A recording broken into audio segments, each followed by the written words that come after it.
Hello everyone, welcome back to our channel Sunshine Fortunes Education. मेरा नाम गुंजन मल्होत्रा है और मैं एक एजुकेशन कंसल्टेंट हूँ। आज जर्मनी को लेके हम लोग बात करेंगे चेकलिस्ट के बारे में। जो डॉक्यूमेंट की चेकलिस्ट है, रिवाइज चेकलिस्ट, जो नई चेकलिस्ट आई है, जो सीएसपी पोर्टल पे, सीएसपी पे आपको मिलती है और जो डॉक्यूमेंट्स आपको वहाँ अपलोड करने पड़ते हैं, उसकी चेकलिस्ट के बारे में आज हम लोग बात करेंगे। आपको मैं डिटेल्स में बताऊंगा।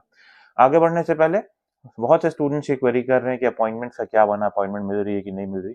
अपॉइंटमेंट्स बहुत इजीली मिल रही हैं, रोज की अपॉइंटमेंट्स खुल रही हैं, बट प्रॉब्लम आ रही है मेजॉरिटी ऑफ स्टूडेंट्स के साथ कि अपॉइंटमेंट लेने से पहले जो फीस पे करनी है वो लिंक जो है वो उनके पोर्टल पे नहीं आ रहा। हमारी टीम ने भी कांटेक्ट किया है जर्मन एम्बेसी को। कोई अपडेट आएगा तो हम लोग आपको बताएंगे। इन द मीनवाइल इस टेक्निकल ग्लिच को सॉल्व करने के लिए हम लोग भी कुछ हैक्स अपनाने की कोशिश कर रहे हैं। अगर कोई हैक वर्कआउट करता है तो भी हम लोग नेक्स्ट वीडियो में आपके साथ वो साझा करेंगे।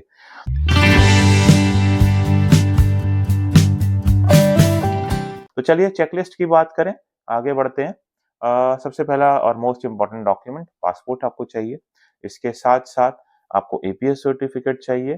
Further proof of admission to a full time degree programme. आपको प्रॉपर ऑफर लेटर, जो अनकंडीशनल ऑफर लेटर है, वो अपलोड करना पड़ता है।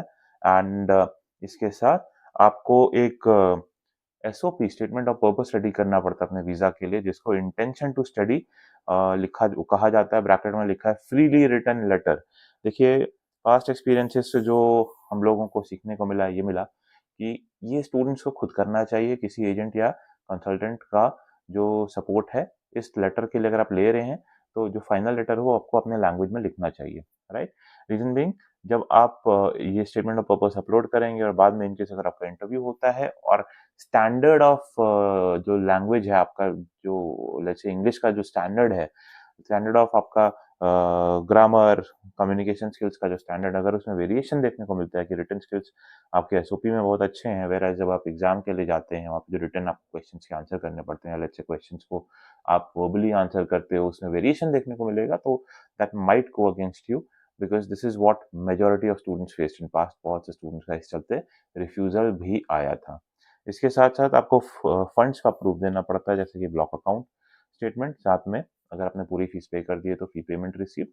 एंड एडवाइजेबल तो यही कि पूरी फीस पे कर दीजिए, जैसे हम लोग शुरू से कहते हुए आ रहे हैं आपको। एंड साथ में अगर पूरी पूरी फीस नहीं पे की तो सैंक्शन लेटर या सेविंग अकाउंट की स्टेटमेंट आप दे सकते हैं। फर्दर आपको बायोडेटा, सीवी या करिकुलम विटाए जिसको बोलते हैं, वो प्रोवाइड करना पड़ता है। एक पेज से लेके 2 पेज का बनाइए, बहुत ज़्यादा बड़ा बनाने की ज़रूरत नहीं है। बेसिक डिटेल्स उसमें डाल दीजिए। साथ के साथ लैंग्वेज सर्टिफिकेट, जैसे आईएलटीएस, टोफल हो गया, अगर जर्मन लैंग्वेज का एग्जाम दिया है तो उसका certificate. And proof of secure livelihood.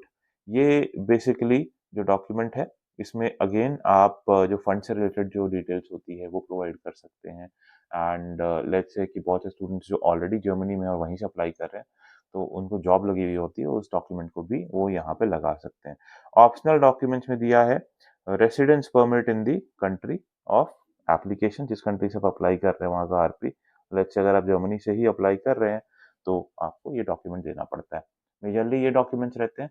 कुछ एक्स्ट्रा डॉक्यूमेंट्स भी रहते हैं, जैसे कि ट्रैवल इंश्योरेंस, हेल्थ इंश्योरेंस और बाकी आपका एकोमोडेशन सपोर्ट लेटर। तो वो जो पुरानी चेकलिस्ट में डॉक्यूमेंट्स थे, वो भी आप अगर चाहें तो अदर डॉक्यूमेंट्स में अपलोड कर सकते हैं।